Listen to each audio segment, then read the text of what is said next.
오늘도 값없이 베풀어 주시는 주님의 끝없는 은혜를 누리며 승리하는 꿈미래 모든 분들이 되기를 소망합니다.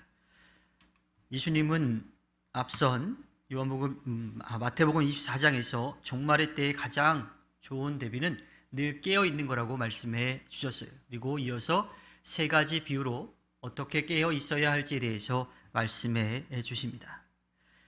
첫 번째 나오는 이야기가 열 처녀의 이야기이죠.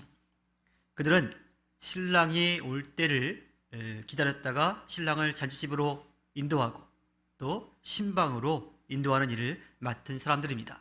오늘날식으로 이야기하자면 신부 들러리인 셈이죠.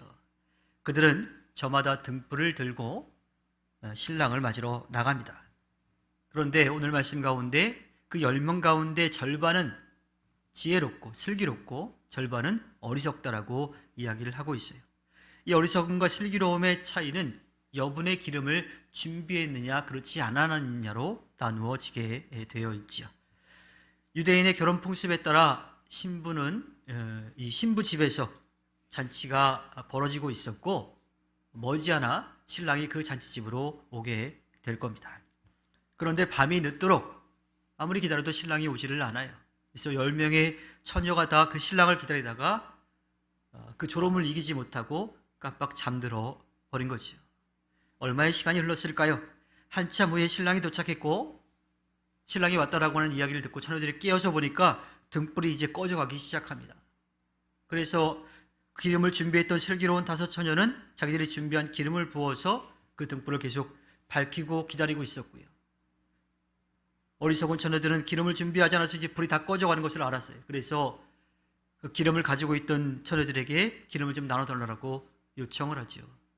하지만 만약에 그렇게 기름을 나누어 주었다가 신랑이 오고 있는 것은 알지만 그 사이에 불이 꺼질 수도 있으니 둘 다 불이 다 꺼질 수 있으니 차라리 기름 장소에 가서 사라고 이야기를 하죠.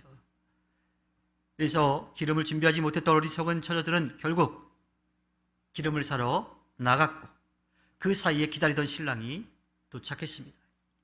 그리고 기름을 준비하고 끝까지 신랑을 기다렸던 5명의 슬기로운 처녀는 신랑과 함께 그 잔치집으로 들어갔고 문은 굳게 닫혀 버립니다. 기름을 사가지고 온 어리석은 처녀들이 와서 닫힌 문을 두드렸지만 문은 열리지 않았습니다. 또 신랑은 내가 너희를 알지 못한다라고 매몰차게 외면하게 됩니다. 이 비유의 끝에 예수님은 그러므로 깨어 있어라. 너희는 그 날과 그 시각을 알지 못하기 때문이다라고 말씀하십니다. 예수님이 이 땅에 다시 오시는 그때에는 하나님만이 아세요. 예수님도 모르신다라고 말씀을 하시죠. 그러나 분명한 것은 예수님이 이 땅에 다시 오신다라고 하는 거예요. 그때와 시간을 알 수 없을 뿐인 거죠. 분명히 예수님이 다시 오실 것이라면 도둑이 올 것을 알고 깨어있는 집 주인처럼 언제 오시더라도 주님을 맞을 준비를 하고 있어야 하는 겁니다. 영적으로 깨어 있어야 하지요. 오늘 나오는 말씀 가운데 기름을 여러 가지로 해석을 하는데 그 중에서 우리가 꼭 기억해야 될 것은 바로 그 기름은 믿음을 상징한다라고 하는 거예요. 그렇게 본다면 이 비유를 통해서 예수 그리스도가 다시 오실 때까지 견딜 수 있는 넉넉한 기름을, 넉넉한 믿음을 준비하라는 말씀으로 우리는 들을 수 있습니다. 예수님이 다시 오시는 그때는요, 오늘 당장 일어날 수도 있어요. 그런데 우리가 이 땅을 살아가는 동안 오시지 않을 수도 있지요. 만일 예수 그리스도의 다시 오심이 기대보다 늦어진다라면 그 사이에 믿음의 사람들은 환난 가운데 어려움을 겪게 될 수도 있습니다. 그리고 그 어려움은 우리가 생각한 것 이상으로 견디기 어려울 수도 있지요. 따라서 그 모든 것들을 이겨낼 수 있는 굳건한 믿음이 우리들에게 필요한 겁니다. 아직 시간이 있을 때, 아직 여유가 있을 때에 그 믿음을 가져야 합니다. 마지막에 신랑이 보여준 냉담함은요, 때가 지나면 이제 끝이라고 하는 거예요. 근데 그때는 아무도 몰라요. 그러니 어떤 사람들은 마음껏 이 땅에서 살다가 죽기 직전에만 믿으면 되지 않겠느냐, 이렇게 이야기하기도 해요. 얼마나 어리석은 사람이에요. 언제 오실지도 모르고 이 땅에서의 삶이 우리의 삶이 언제 끝날지도 모르기 때문이죠. 그래서 늦지 않게 확실한 믿음을 가져야 합니다. 지금 우리가 겪고 있는 어려움은 시험일 수도 있어요.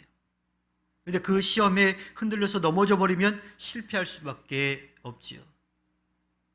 근데 그 어려움을 믿음으로 이겨낸다라면 더 성숙한 모습으로 굳건한 믿음으로 설 수가 있게 됩니다.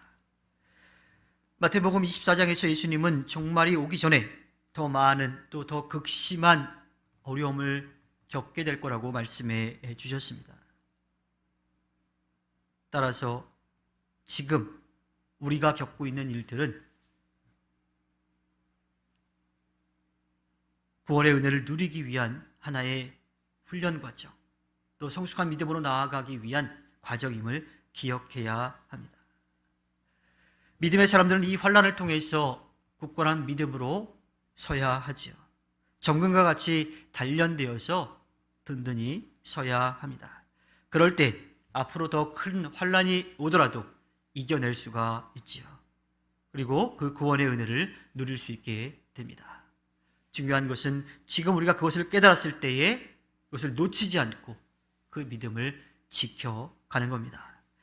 주님께서 허락해 주신 오늘 하루를 살아갈 때에 하늘나라에 대한 소망을 가지고 이 땅에서 주어진 삶에 열심을 내 그 믿음을 굳건하게 지켜서 주님께 기쁨을 드리는 꿈밀의 모든 분들이 되기를 주님의 이름으로 부탁드립니다.